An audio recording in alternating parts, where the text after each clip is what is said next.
Ассалаумағалейкум. Таргетинг сабағы екінші бөлім бірінші сабақ, және біз осы видео сабақта біз таргетинг жанамасын жіберуді үйренеміз. Ең қызықты сәт. Ойлаймын, енді сіздер барлығын бұрынғы сабақтардың барлығын істедіңіздер, бизнес профиль өттіңіздер, істеген нәрсені істедіңіздер. Ал профиль дұрыстап кететін болсақ, біз оны не үшін істедік деп ойлауымыз мүмкін, немесе біреулер соның үлкен жұмыс көріп, біреулер істемеуі мүмкін. Біз оны істеген себебіміз парақшаны реклама жіберген кезде парақшамыз дайын болу керек, яғни қонақ күтуге дайын болу керек. Біз біреуді күту үшін үйімізді ремонт жасаймыз ғой, дәл сондай біздің парақшамызды ремонт жасап шықтық. Енді сіздер істедіңіздер деп ойлаймын, ақшаларыңыз құр бекер кетпеу үшін, әрине.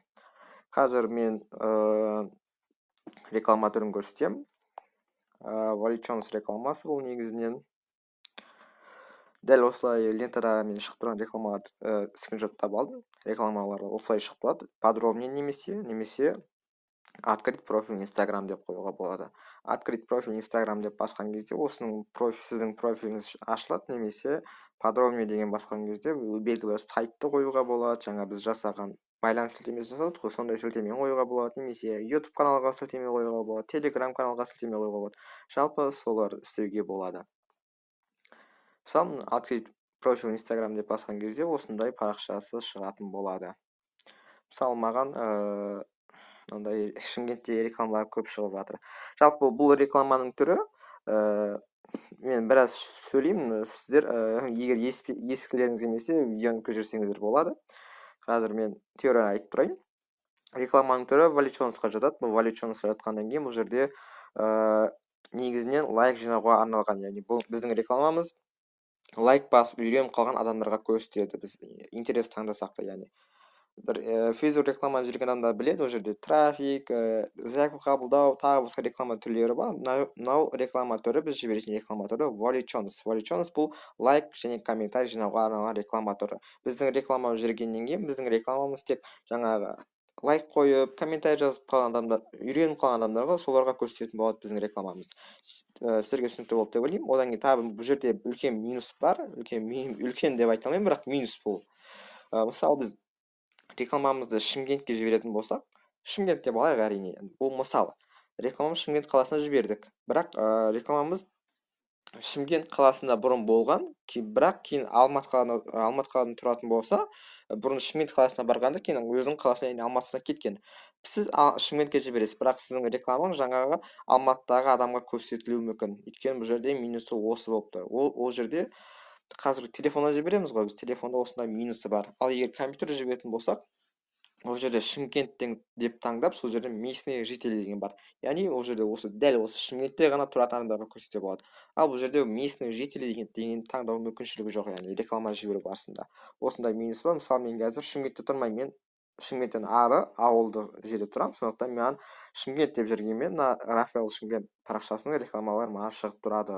Осындай минусы бар. Осыны ескеріңіздер. Енді мысалы, біреулер айтуы мүмкін, мен реклама Шымкентке жібердім ғой, немесе Астана жібердім ғой, неге Алматы адамдарға шығып жатыр дегендей. Ал енді көп созбай іске көшейік. Міне біз бизнес профиль өткеннен кейін жерде промоция бөлімі ашылады. Одан кейін статистика бөлімі ашылады, ол жерде көрсеңіздер болады. Ол туралы айтпаймын, өкінішке орай, мен қазір тек реклама туралы айтамын. Так, промоция.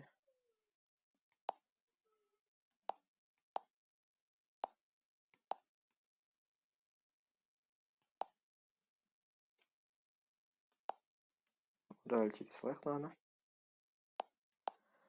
Міне біздің жазбамыз, дәл осы жазба. Осыны қазір публикацияны, яғни постты реклама жіберетін боламыз. Бизнес профиль өткеннен кейін ол жерде продвигать деген батырма бар.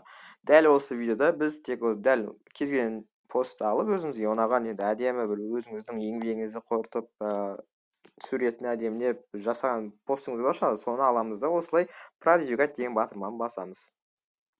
Бұл жерде ваш профиль, ваш сайт, ваш директ сообщение дейік бар. Ваш профиль бұл жаңа открыть профиль Instagram деп шығады. Ваш сайт жаңағы, міне мына жерге қойдық қой біз. Жаңа кеше сайттан жасадық қой, mss.me. Сол жерден жасаған сілтемені қоюға болады. Енді ваш сайт деген кезде подробнее деген батырманы басу арқылы біздің сайтымызға кіре алады. Міне ваш сайт деген таңдадым. Енді астында ред деген қойып көккүнбек ред деген. Қараңыздар, басамын, мына жерде подробнее немесе магазин подробнее тағы басқа сөзді қоюға болады. Мысалы подробнее деп қойсақ, біздің постымыз шығады, оның астында подробнее деген батырма шығып тұрады. Одан кейін ваше сообщение директ деген бар. Бұл жерде жаңа открыть профиль Instagram деп тұрса, бұл жерде отправить сообщение в директ сообщение деп тұрады. Ал дәл қазір біз ваш профиль дегенге жібереміз. Басамыз, міне қараңыздар. Ваш профиль дегенде басым, оң жақ бұрышта жоғарыда алға сілтеме бар, стрелка, соны басамыз. Сосын мына жерде создать свою деген бар.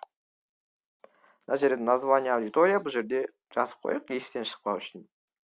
Бұл Астана қаласы, 18 жас пен 55 жас аралығы. Место дегенді қойық, бұл жерге место дегенде бұл қай қалаға рекламаны жіберу керек. Мен Астанаға жіберем. Астана деп жазам, міне Астана, Қазақстан деп тұр. Ал егер мен бүкіл Қазақстанға жіберім керек болса ше, Қазақстан деп жазам, міне страна деп шығып тұр. Маған Қазақстанға жіберу қажет жоқ, және Қазақстанға жіберуінде түкте эффект болмайды. Азғантай ақшамен, сондықтан біз Астана, Қазақстан деген қаланы таңдаймыз. Менің жағдайымда. Ал егер сіздер өздеріңіз қаларыңыз керек болса, бұл жерге өзіңіздің қалаңыз таңдайсыздар. Шатаспаңыздар. Енді интересі дегенді басамыз, осы жерден қажетті бізге интерестерді таңдаймыз. Мен сіздерге файлдағы интерестерді жіберем. Ол жерде қандай интерестерді таңдау керек, бұл жерде керекті мағлұмат бар, ол жерде орыс тілінде, бірақ өздеріңіз қарап шығыңыздар. Маған бұл мұсылман заттары болады, сондықтан мен тек мұсылман адамдарына көрсетуім керек. Ол үшін мен ислам деп жазам. Кәне исламский термин. Сосын жерде предлагаем интерес деген шығар. Осы бізге жақын сөздердің барлығын қосып үстінен шығарамыз. Аят, дуа, тағы басқа. Тағы не бар екен? Религия. Семьяны да қосақ. Бұл келмейді ау, бірақ семьяны алып тастайық. Біз алып тастау үшін осы үстінен бір рет басам, сосын алынады. Ваши интерес бұл сіз таңдаған интерестер, ал предлагаем интерес сіз таңдамаған. Яғни Facebook сізге таңдасаңыз болады деп айтып тұрған интерестер. Интерестер бұл бізге керек, өйткені біз рекламамыз келген адамға көрсете береміз ғой. Мысалы, менің тауарым мұсылман заттары, мұсылман заттарына мұсылман адамдар қызығады. Сондықтан мен осы жерде осы исламский терминнен сұра, тағы басқа нәрселерді көріп жүрген адамдарға көрсетемін. Адамдар болады, өздерінің жаңа ислам парақшаларын жазылады, видеоларын көреді, лайк қояды. Инстаграм, фейсбук бар, соның барлығын жинайды мына жерге. Ал қалай жинайды? Ана жерде хэштегтер қояды ғой. Ислам деп қояды, діннің атын жазады, аят, дуа, тағы басқа. Осының барлығын сол арқылы жинайды да, сосын сол адамдар есте сақтап қалады. Бәрін таңдаймыз. Сіздерге мысалы машина зат жазу керек пе? Машина деп жазамын. Өздері предлагаем интерес шығарып, сосын керектерін ғана таңдап шығарамыз. Басында қиын болуы мүмкін, ақшадан бекер кетуі мүмкін, бірақ сіздер қайта таңдап, опыт жинап, кейін рекламаны жақсы көретін боласыздар. Ал жақсы, біз осыларды таңдадық, енді окейді басамыз, оң жақ бұрышта галочканы басамыз. Енді возраст и пол, мына жерде 13 жастан басталады дейді, бірақ біз 13 жас керек емес, өйткені нағыз ақшасы бар адамдар 18 немесе 19, 22, 25 жастан басталады. 18 жаста уже студентті бізге 22 жастан нормальный болады. Бірақ мынандай теория бар, мысалы 18 жасар адамдар көрді, мысалы аталарын айту мүмкін деген не ғой. Жақсы, біз оң жақ бұрышта возраст таңдаймыз, 22 мен 55 жас аралығы менікі. Басқа жасты таңдап көрсеңіздер болады, немесе дәл осыны қайтып істеп көрсеңіздер болады. Таңдаймын, галочканы басамын. Мен аудиторияны таңдалынды. Астана 18-55 деп жазған. Енді алған басам оң жақ бұрыштағы. Енді бюджет таңдаймыз. Сіздер бюджет таңдау барысында мән беріңіздер. Мына жерде $5 күніне бұл қымбат болып кетеді. Менің шотымда мен күніне 3 күнге жіберем деп отырмын. Күніне 5 теңгеден. Жоқ, 6 күнге де жіберем деп отырмын. Сондықтан мен $3 болады. $3. Жоқ, $2 жіберейін, 3 күнге жіберем. Мына жерде ақпат көріп тұрса, 1900-5 доллардың бағасын өздеріңіз калькуляторда шығарып есептеп алыңыздар, артық ақша кетпей үшін. Одан кейін мына бюджет $2 в день деп тұр, яғни бұл күніне $2 кетеді. Ал мына жерде продолжительность бұл 3 күн деп тұр, мына жерде 3 күн деп міне. Жылта аламын мен 3 күнге жіберем.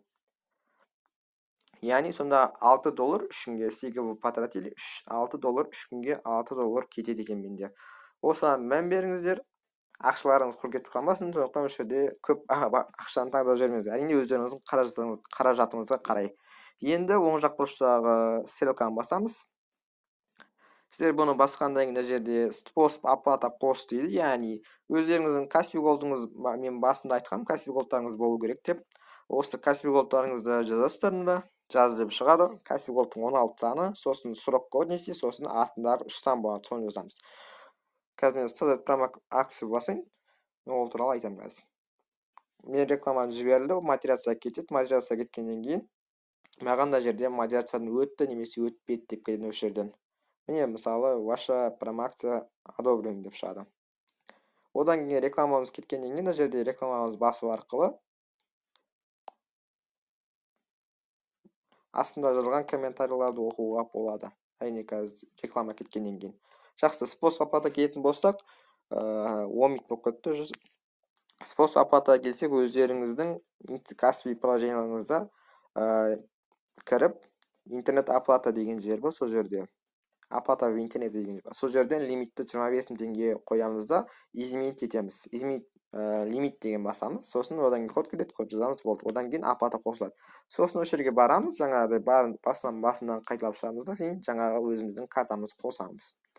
Сізге барлығы түсінікті болды деп ойлаймын. Енді осыны қайталап көріңіздер. Келесі видеода біз таргетинг сабағы осымен негізі аяқталды барлығы. Біз таргетинг жібердік. Келесі сабақта мен сұрақтар болса, сұрақтарға жауап беремін. Сұрақтар болмаса, видео түсіріп, осылай баннер жазып, текст жазып, сөз жазып, яғни жарнама сөзін жазу басына теорияларды айтып өтемін. Яғни баннер туралы да айтамын. Сосын біз рекламаны қайта басқаша ретте жіберетін боламыз. Сұрақтар болса маған қойыңыздар WhatsApp-та, мен сіздерге осы видео арқылы жауап беретін боламын. Ал сіздерге сәттілік.